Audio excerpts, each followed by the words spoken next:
Hello everyone, I'm the Whiskey Enthusiast. Welcome back to my channel. Today we have a first impression of a Kanosuke single malt Japanese whiskey. This is a relatively new brand and this is going to be a first impression one, so take it with a grain of salt because this bottle was in our Whiskey Club's show. We do a show like Whiskey Show London, but very small, but for our Whiskey Club members, and this was in there, so it was finished. But I had my own sample just to give you a first impression of what it would be, and I have my nice cool little whiskey base glass. I do like this glass, a pretty nice one. I'll tell you a little bit about the history of Kanosuke and talk about the bottle and this whiskey and give you my first impression because this is in their core range now. They do have like seasonal releases and single cask stuff and stuff, different exclusive ones, but this seems to be staying. So this is probably the one you can find easily. It's as of recording, Master of Malt has it at £90. So, okay. This is the box. Kanosuke Distillery.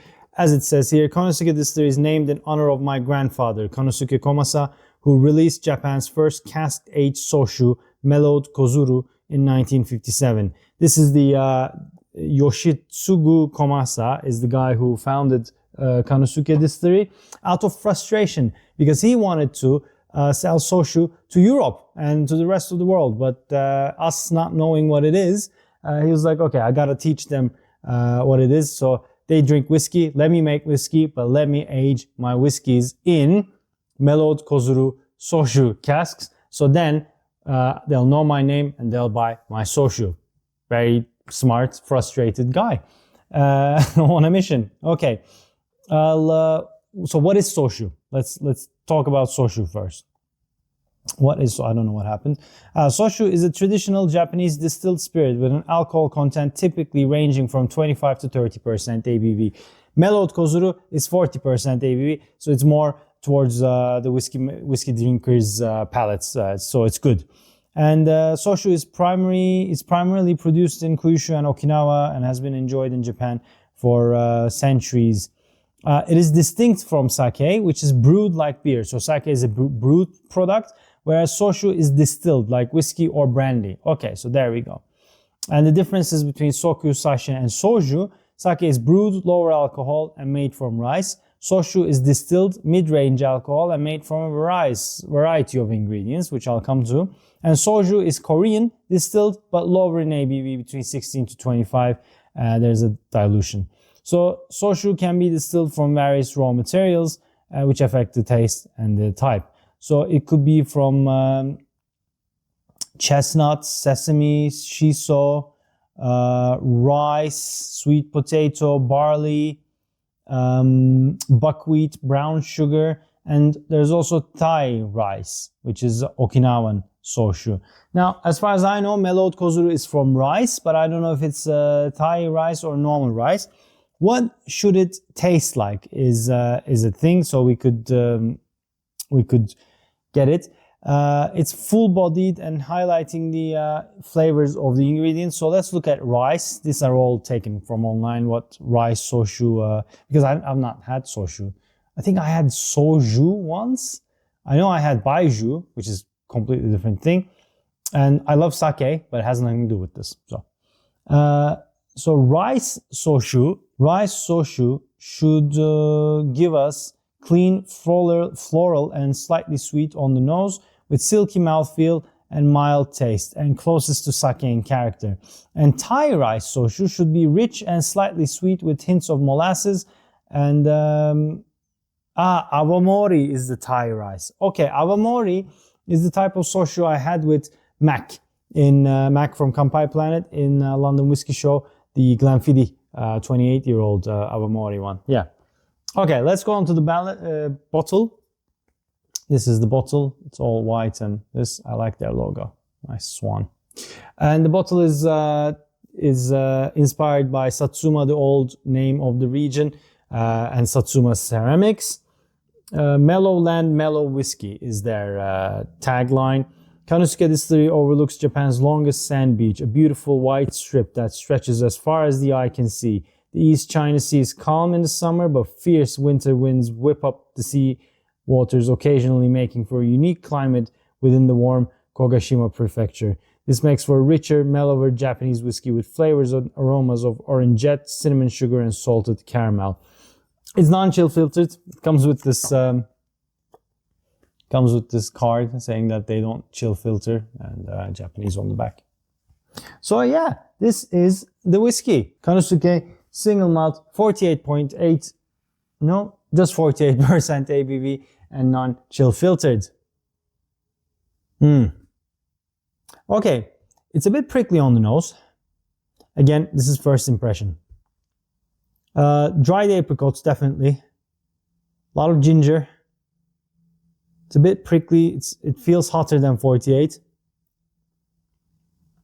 And honeyed, malted, like very malty notes there, very cereal. Crisp, citric, orange rind, orange oil, definitely. Ginger, I said. Okay, let's dive into the palate. There's a hint of sweetness on the back end that is reminiscent of mainland Europe whiskies that is distilled in alembic style, so a bit of a synthetic sweetness, but very, very little. But mostly is citric, orange, dried apricots, and a bit acidic. On the palate is much nicer, very robust. There's a hint of peat there, maybe. Bit of charred notes. The dried apricot continues, added with some more roasted nuts. The ginger is still on the palate. It's dry, it's super dry. But the crisp citric notes continue. Orange rind, orange oil, lemon rind, all encompassed by a nice strong ginger note. Quite prickly, still a bit hot. Finishes. That dried apricot note is crazy. It just goes on and on and on. From the nose to the palate, to back palate to finish. It's the most consistent note I've had on a whiskey. Just goes really strongly. It doesn't diminish at all. It's really cool. And then by the end of it, you get a bit more almond notes. Like I used to put, I still do, roasted almonds in dried apricots and have them as snacks. Goes really well. And I get that now. The nose, I'm not a massive fan. Let's do it again. Nose is a bit too prickly. But get more hay-like notes now. More fresh. More green. Cut grass. Yeah, cut grass after like rain. Fresh notes are coming. Citric notes are there, continuing. Bit more bitter. Nose a bit shy. It might need opening up. And let me grab my water. Okay, did a little bit of water. Let's see how it reacts on the nose. It's definitely gone softer. The hay notes, the fresh cut grass, that popped up, took the prick away.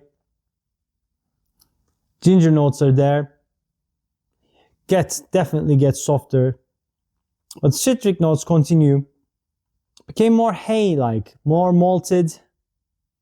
It's nice. It took away that really sparkly, biting note. Became a bit more crisp. More fresh nose. Definitely. Yeah, the citric notes continue, but it's not bitey anymore. Let's see what it did on the palate. Because, you know, water taketh and water giveth away. Giveth and taketh away. Yeah. All right. Okay. I am happy with what the water did. This rarely happens. I normally don't enjoy one part of the equation, but I think it needed opening up. Yeah, the chocolate notes popped more. The apricot note became a bit more like peach, more fresh. Red apples. Even a hint of banana is coming up now. It's okay, more caramelly, more sweet. Roasted nuts continue. The finish is opening up. It works. It works. Okay. All right, guys, I'm not going to stay here for another half an hour trying it different things. This was just a 3CL sample, but it was just to show you what this bottle is. Maybe you've been seeing it, maybe you've been eyeing it, maybe you're thinking, oh my God, do I need to get it on the ground level? Is it going to go crazy like Chichibu? Is it worth it? 90 pounds is not cheap, money's tight. So I don't know if I answered these questions. Would I pay 90 pounds for this whiskey? Probably not. Is it bad? Absolutely not. It's a really nice whiskey actually, but I don't know. I'm not into shochu that much. I don't have it, in my market, and I don't feel a connection with this brand to spend that much money. 90 pounds is a lot of money. You can get some really good craft English whiskies, Scottish whiskies. This one is good. It's a solid whiskey. But for a 3-year-old Japanese whiskey, that is okay. I wouldn't pay that. But I'm happy that I tried. This is why whiskey clubs are great. So I'm going to recommend this 2 Glencairns. If you find this at a bar, go give it a shot. See what it's about. The story is interesting. They'll probably be better and better over the years. And see what you think. Make your own decision about it. But that's my take on it. So if you liked it, please hit that like button. If you haven't already, please subscribe to my channel. It does mean a lot. And let me know what you think of this one. Have you tried it? Are you planning on trying? Did you try any other Kanosukes? And tell me what you think. And go check Kampai Planet. Mac has compared the Mellowed Kozuru with their first release. So see if there's any similarities. He goes into the history of it, and Mac's style is good. So go check his video out. I think it's like 3 years ago, but still relevant. And and let me know what you think of it. And I shall see you guys on the next one. Cheers.